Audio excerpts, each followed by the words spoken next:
మన దేవుడు నమ్మదగినవాడు. అనేక సందర్భాల్లో బైబిల్లో ఆ మాట రాయబడింది.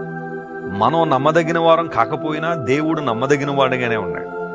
God remains faithful even though we are not faithful. అపోస్తలుడైన పౌలు తిమోతికి రాస్తా మాట అంటాడు. దేవుడు నమ్మదగినవాడు. అయితే నమ్మకానికి నీకు ఆస్పదం ఉందట. ఇక్కడ నమ్మకానికి ఆస్పదం ఉంది కాబట్టి నువ్వు ధైర్యంగా ఉంటావు.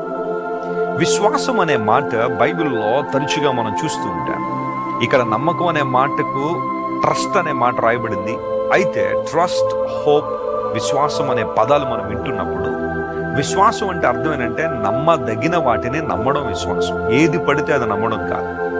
విశ్వాసం అనే మాట గ్రీకు భాషలో పిస్టిస్ అనే పదం ట్రస్టింగ్ ద ట్రస్ట్ వర్ది అని అర్థం. నమ్మాల్సిన వాటిని నమ్మడం విశ్వాసం, అంతేగాని ఏది పడితే అది నమ్మేయడం విశ్వాసం కాదు.